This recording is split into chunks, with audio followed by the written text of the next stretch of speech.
மீண்டும் உங்கள் ஒவ்வொருவரையும் அன்போடு கூட வாழ்த்துகின்றேன்.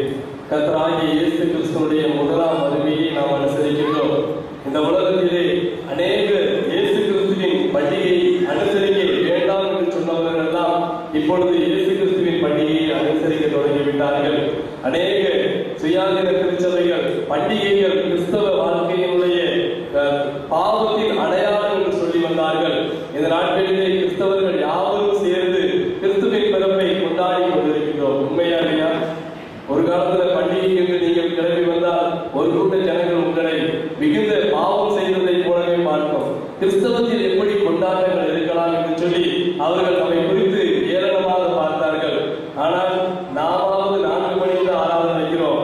அவங்க இரவு பகலும் இந்த நாட்கள் ஆராதனை வைத்து ஆண்டவரை ஆராதித்துக் கொண்டிருக்கிறார்கள். அல்லேலூயா. கர்த்தரை மகிமைப்படுத்துகின்ற ஒரு சிறப்பான நாளிலே நாம் இருக்கின்றோம். கர்த்தராகிய இயேசு கிறிஸ்து நமக்காக இந்த உலகத்திலே வந்தார் என்பதை நாம் அறிந்திருக்கின்றோம்.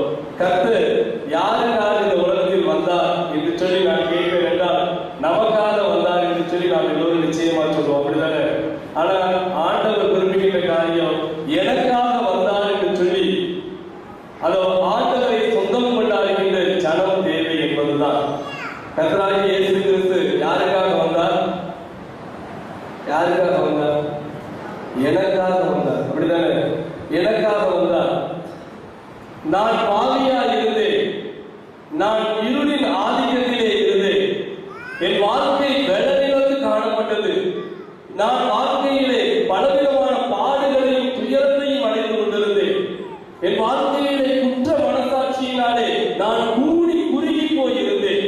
என் குடும்பத்திலே நன்மைகள் ஏதும் இல்லாதபடி நான் முழுவதுமாக நசுக்கப்பட்ட நிலைமையிலே இருந்தேன். கைவிடப்பட்டவனாய், புறக்கணிக்கப்பட்டவனாய், யாருமே எனக்கு துணை இல்லை என்று சொல்லி வாழ்ந்த எனக்காக ஆண்டவர் இயேசு கிறிஸ்து வந்தார். அல்லேலூயா.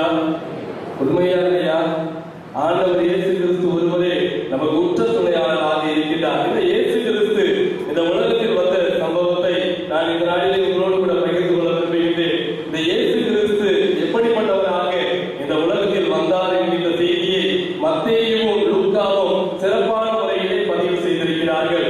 மேய்ப்பர்களுடைய வாய்மொழியாக லூக்காவும், சாஸ்திரிகளுடைய வாய்மொழி பாரம்பரியமாக மத்தேயுவும் இந்த 2 நிகழ்ச்சியையும் சொல்லியிருக்கிறார்கள். நான் இந்த நாளிலே மத்தேயுவில் சொல்லப்பட்ட வார்த்தைகளை வைத்து உங்களோடு கூட சில காரியங்களை பகிர்ந்து கொள்ள விரும்புகின்றேன். மத்தேயு சுவிசேஷ நூல் 2வது அதிகாரத்திலே 2வது வசனத்தை வாசிங்க.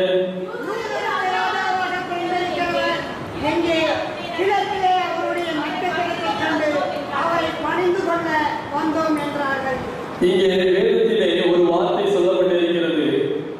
இயேசு கிறிஸ்துவின் பிறப்பை நாங்கள் அறிந்து கொண்டோம், அவருடைய நட்சத்திரத்தை நாங்கள் கண்டோம், அந்த நட்சத்திரத்தை நாங்கள் பின்தொடர்ந்து வருகிறோம் என்று சொல்லி ஒரு நட்சத்திரத்தை அங்கே கண்டார்கள்.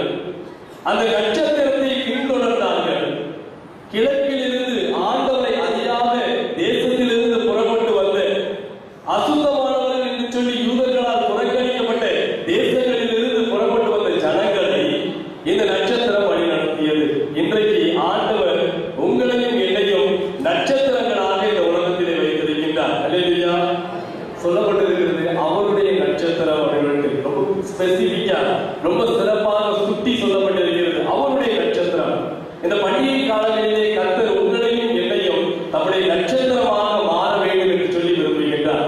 நீங்களும் நானும் அவருடைய நட்சத்திரமாய் மாற வேண்டும். அவருடைய நட்சத்திரத்தினுடைய பணிகள் என்ன, நாம் செய்ய வேண்டிய பணி என்ன என்பதை இந்த நாளிலே தெரிந்து கொள்ள போகின்றோம். முதலாவதாக இந்த நட்சத்திரமானது அந்த ஜனங்களை, அந்த யூத கிழக்கு தேசத்தில் இருந்த ஞானியரை அழைத்து வந்தது என்பதை நாம் அறிந்திருக்கின்றோம். நம்ம எல்லாருக்கும் தெரிந்த சம்பவம் தான். அழைத்து வரப்பட்ட ஞானிகள் திடீரென தங்கள் சுய முடிவுகளை எடுத்துக்கொண்டு யூதருடைய ராஜா எப்படி ஒரு சாதாரண இடத்திலே பிறப்பார், அவர் எருசலேமில் தான் பிறப்பார். எருசலேம் என்பது அநேக பணக்காரர்கள், அரசு அதிகாரிகள், ராஜாக்கள் இருக்கின்ற தேசம். அந்த பகுதியில் தான் ராஜாவானவர் பிறக்க முடியும். ஒரு சுய முடிவு எடுத்து நட்சத்திரம் பாதை காட்டி கொண்டிருக்கிறது. நட்சத்திரத்தை புறக்கணித்து விட்டு அவர்கள் ஒரு புதிய இடத்திற்குள்ளாக நம்ம எல்லோருக்கும் அறிந்த ஒரு காரியம் தான். அவர்கள் தவறாய் ஏரோதுடைய அரண்மனைக்கு பிரவேசிக்கிறார்கள்.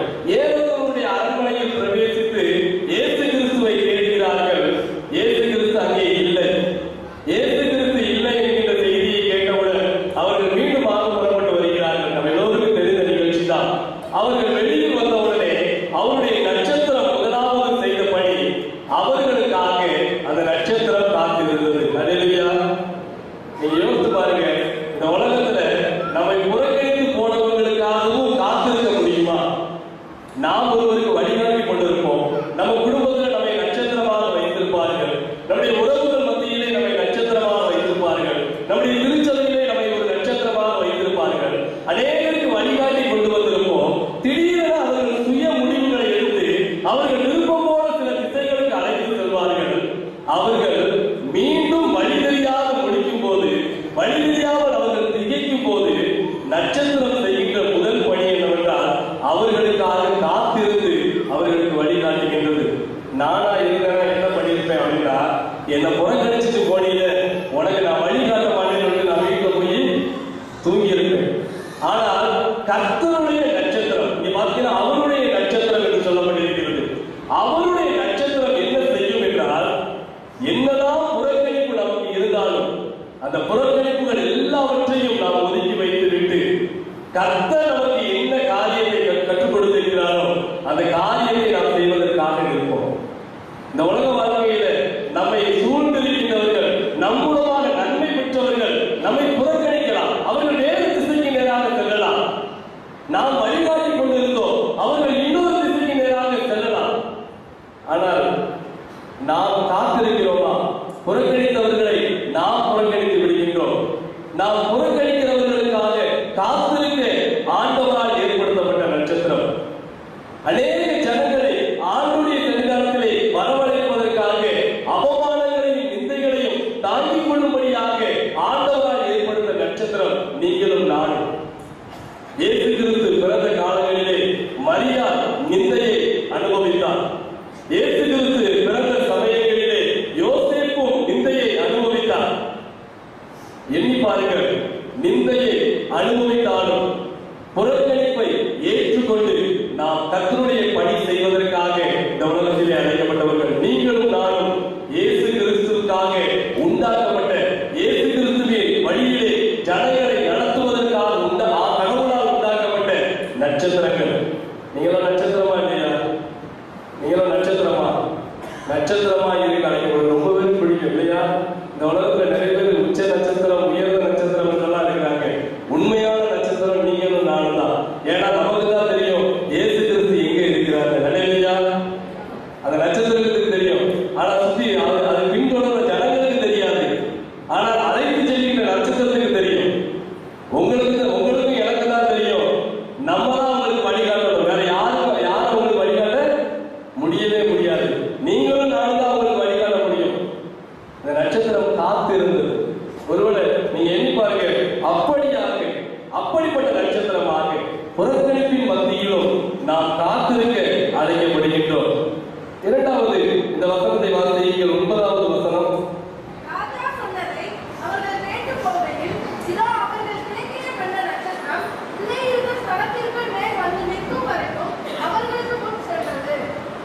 அடுத்த வசனம்.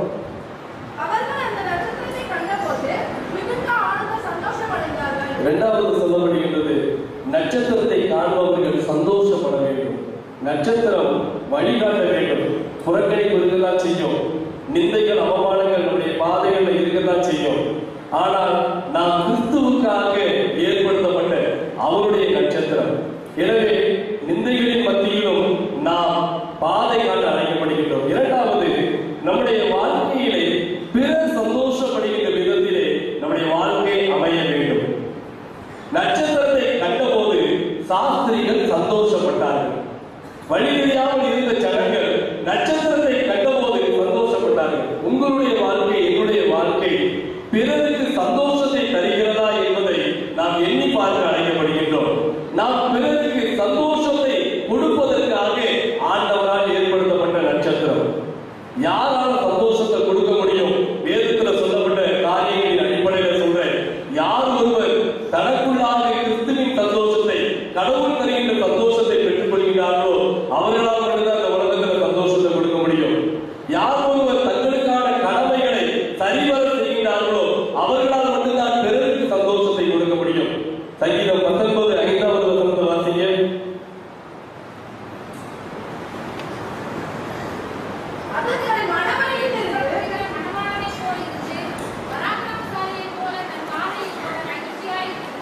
அங்கே சூரியனை குறித்து சொல்லப்பட்டிருக்கிறது. அந்த காலத்தினுடைய சயின்ஸ் சூரியன் பூமியை சுற்றி வருகிறது. இந்த காலத்தில் உள்ள அறிவியல் எப்படி? சூரியன் பூமியை சுத்தல, நம்ம தான் என்ன பண்றோம்? சூரியனை சுற்றி வருகிறோம். இங்கே வேதத்தில் சொல்லப்பட்ட ஒரு காரியம் மட்டும் சொல்றேன். இந்த சூரியனானது தன்னுடைய பணியை செய்வதற்கு எப்பொழுதும் சந்தோஷமாய் இருக்கின்றது. எப்படி சந்தோஷமாய் இருக்கிறதா? மணவாளன் எப்படி மணவரையிலிருந்து புறப்பட்டு வருகின்றாரோ, எப்படி திருமண நாள் என்று மணமகள் புறப்பட்டு வருகின்றாரோ, அப்படிப்பட்ட சந்தோஷத்தை தன் கடமையை செய்வதற்கு அது பெறுகின்றது. நம்முடைய வாழ்க்கையில கஷ்டங்கள் இருக்கலாம், ஆனால் நாம் உற்சாகமாய் நம்முடைய கடமைகளை நிறைவேற்ற அழைக்கப்படுகின்றோம். இந்த கிறிஸ்து பிறப்பின் காலங்களில் நீங்கள் அநேகருக்கு சந்தோஷத்தை தர முடியுமானால் உங்கள் கடமைகளை நீங்கள் சரிவர நிறைவேற்றுங்கள். உங்களுக்கு கர்த்தர் என்ன கடமை கொடுத்திருக்கிறாரோ, என்ன பணிகளை கர்த்தர் உங்களுக்கு கொடுத்திருக்கிறாரோ, அந்த பணிகளை நீங்கள் செய்து முடியுங்கள். அப்பொழுது உங்களுக்குரிய சந்தோஷம் பிறருக்குள்ளாக கடந்து வரும். யோசேப்பை குறித்து நம்ம எல்லோருக்கும் தெரியும். தன்னுடைய வாலிப காலத்தை முழுவதுமாக சிறையிலும் வருத்தத்திலும் செலவழித்த ஒரு மனிதன். அவர்களிடத்தில் வந்து கேட்கின்றார்கள் பானபாத்திரக்காரர்கள் தங்களுடைய சொப்பனங்களுக்கு அர்த்தங்களை. கர்த்தர் யோசேப்புக்கு ஒரு தாளத்தை கொடுத்திருந்தார், சொப்பனங்களுக்கு விளக்கம் சொல்வது. அவனுக்கு கொடுக்கப்பட்ட தாளத்து, அவனுக்கு கர்த்தர் கொடுத்த ஒரு மிகப்பெரிய ஞானம், அறிவு. நானே கஷ்டப்பட்டு இருக்கிறேன், நானே கடின பாடுகளின் மத்தியில் இருந்திருக்கிறேன், நான் இந்த தாளத்தை பயன்படுத்த மாட்டேன் என்று ஒருபோதும் அந்த தாளத்தை அவன் புதைத்து வைக்கவே இல்லை. அவன் புதைத்து வைக்கவே இல்லை. அநேக நேரங்களில் நம்ம இப்படிப்பட்ட காரியங்களை செய்வோமா என்று சொல்லி சிந்தித்து பார்க்க அழைக்கப்படுகின்றோம். அவன் எல்லா சூழ்நிலைகளிலும் தன் தாளத்துகளை பயன்படுத்தினான், தன் கடமையை சரிவர செய்தான். எனவே பார்த்தீர்கள் என்றால் யோசேப்புடைய வாழ்க்கையிலே கர்த்தர் மிகுந்த மனமகிழ்ச்சிக்கான காரியங்களை பின்னாட்களில் செய்தார். நம்முடைய வாழ்க்கையில அநேகர் சந்தோஷப்படுத்துகின்ற வாழ்க்கையை நாம் வாழ வேண்டும். பானபாத்திரக்காரர்கள் சந்தோஷமடைகிறார்கள். நாம் நம்மளமாக சந்தோஷம் பெறுகிறவர்கள் நம்மை மறந்து போகலாம். ஆனாலும் கர்த்தர் பிறகு சந்தோஷம் தரும்படியாகவே உங்களையும் என்னையும் அழைக்கின்றார்.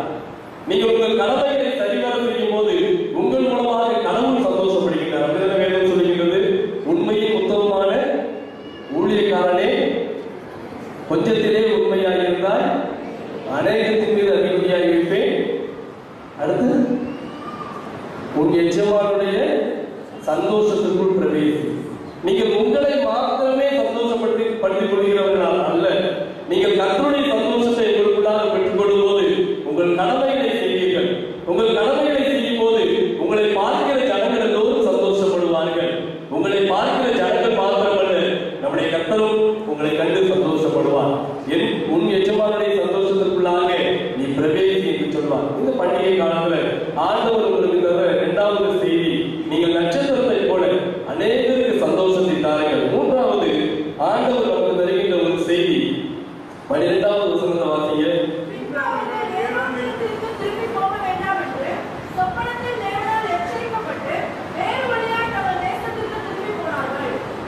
ஆண்டவர் சாஸ்திரிகளுக்கு நட்சத்திரத்தை முதலாவதாக வழிகாட்ட அனுப்பினார். அவர்கள் திரும்பி செல்கையிலே ஆண்டவர் நட்சத்திரத்தை அவர்களுக்கு வழிகாட்ட அனுமதிக்கவில்லை. இங்கே நட்சத்திரத்திற்கு இடமில்லை, நட்சத்திரத்திற்கு இங்கே கதாபாத்திரம் இல்லை, அது பயன்பாட்டிற்கு இடமில்லை என்று சொல்லி ஆண்டவர் அதை அனுமதிக்காமல் சொப்பனத்தை அனுமதிக்கின்றார். எனக்கு எப்படி போவோம்னா, நான் தானே இவங்களை வழிகாட்டி கூப்பிட்டு வந்தேன், திருப்பி போகும்போது நான் தானே வரணும், இவங்க என்ன நம்பிதான் வந்தாங்க, நான் தானே இவங்களை கூட்டு போனோம் அப்படின்னு சொப்பனத்தின் மீதும் கடவுள் மீதும் பொறாமை கொண்டிருப்பேன். ஆனா இந்த நட்சத்திரமானது அதற்கு ரீப்ளேஸ் பண்ண போது இன்னொருத்தர் நட்சத்திரத்துக்கு பதிலாக சொப்பனத்தை கடவுள் ரீப்ளேஸ் பண்றாரு. அவருக்கு மாற்றாக சொப்பனத்தை அங்கே கொண்டு வருகின்றார். நட்சத்திரம் சந்தோஷமாக ஒதுக்கி கொண்டது. அதற்கு கர்த்தர் ஒரு பணியை நியமித்தார். அந்த பணியை செய்தது. அந்த பணியை செய்ததினாலே அநேகர் சந்தோஷப்பட்டார்கள். ஆண்டவர் அந்த பணி போதும் என்று சொல்லி நிறுத்தி கொண்டார். அந்த நட்சத்திரம் ஒதுக்கி கொண்டது. அந்த நட்சத்திரம் யாருக்கும் எந்த தொந்தரவையும் கொடுக்காம சாதாரணமாக ஒதுக்கி கொண்டது. ஒருவரை எண்ணி பாருங்க, நமக்கு பதிலாக இன்னொருவர் அந்த ஸ்தலத்திலே இருக்கும் போது, நமக்கு பதிலாக இன்னொருவர் ஆளுகை செய்ய வரும்போது, நமக்கு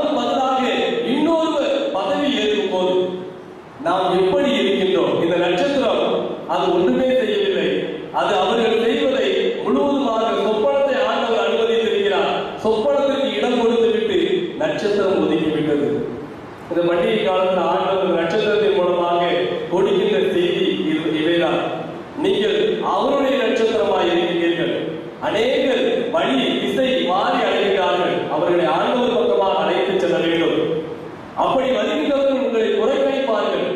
ஆனாலும் நீங்கள் அவர்களுக்காக காத்திருந்து ஆண்டவர் பட்சமாய் அவர்களை கொண்டு வந்து சேர்க்க வேண்டும். உங்கள் கடமைகளை சரியாய் செய்து அநேகருக்கு நீங்கள் சந்தோஷத்தை தர வேண்டும். கர்த்தர் நமக்கு கொடுத்த காலங்களின் படியே, கர்த்தர் நமக்கு கொடுத்த ஈவுகளின் படியே நம்முடைய கடமை முடிவுக்கு வரும்போது அதை நாம் மனதார ஏற்றுக்கொண்டு கர்த்தர் யாரை நியமிக்கின்றாரோ அவர்களுக்கு நாம் விட்டுக் கொடுக்க வேண்டும். இந்த 3 காரியங்களை நட்சத்திர நாளிலே நமக்கு கற்றுக்கொடுக்கின்றது. ஒருவேளை கிறிஸ்துவர்களே, இப்படிப்பட்ட நட்சத்திரங்களாக நீங்களும் நானும் வாழ அழைக்கப்படுகின்றோம். இந்த பண்டிகை காலங்களில் நீங்கள் நட்சத்திரங்களாய் மாறுங்கள். அநேகருக்கு வழிகாட்டுங்கள். அநேகர் வழி திசை மாறி அழைத்து கொண்டிருக்கின்றார்கள். அவருடைய வாழ்வு நலவ, அவர்கள் வாழ்வு இயேசு கிறிஸ்து அருகாமையிலே வழிநடத்தப்பட ஆண்டவருடைய சமூகத்திலே நீங்கள் முழுவதுமாக அர்ப்பணியுங்கள். திசை மாறி செல்கின்றவர்களால் சேதங்கள் ஏற்படும், உண்மைதான். இங்கே வேதம் சொல்லுகிறது, சாஸ்திரிகள் திசை மாறி சென்றதினாலே யூதேயாவிலே ஒரு மிகப்பெரிய கூக்குரல் கேட்டது. 18வது வசனத்தை வாசிங்க.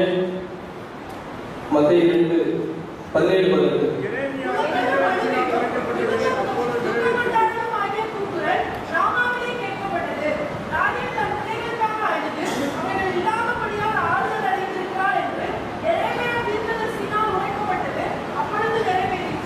அங்கே இவர்கள் திசை மாறி சென்றதினாலே ஒரு மிகப்பெரிய அழுகையை, மிகப்பெரிய சங்கடங்களை மக்கள் மத்தியிலே ஏற்படுத்தினார்கள். திசை மாறி செல்லும் போது ஒருவேளை நம்ம எப்படி இருக்கின்றோம், நாம் செல்ல வேண்டிய திசைகளிலே சென்று கொண்டிருக்கிறோமா என்பதையும் நாம் இந்த வேளையிலே அறிந்து கொள்ள அழைக்கப்படுகின்றோம். நாம் செல்ல வேண்டிய திசைகளிலே சரியாய் சென்றோம் என்றால் நிச்சயமாக அநேக சங்கடங்கள் ஏற்படவே ஏற்படாது. ஆண்டவர் இந்த நாளிலே நமக்கு கொடுக்கின்ற ஒரு காரியம், நீங்கள் ஆண்டவருடைய நட்சத்திரமாய் மாறி திசை தவறி செல்கின்ற ஜனங்களுக்கு நீங்கள் திசை காட்டுங்கள். யாரையும் திசை மாற்றுகின்ற ஜனங்களாய் நாம் மாறிவிடக்கூடாது. நம்முடைய திசையை வேறு திசையை நோக்கி, நாமே அரண்மனையை நோக்கி நடந்து கொண்டிருந்தால் நாம் நடக்க வேண்டிய பாதை ஏழை குடில், நாம் செல்ல வேண்டிய பாதை மாட்டு தொழுவோம், நாம் செல்ல வேண்டிய பாதை கர்த்தர் நமக்கு காட்டிய தாழ்மையின் பாதை.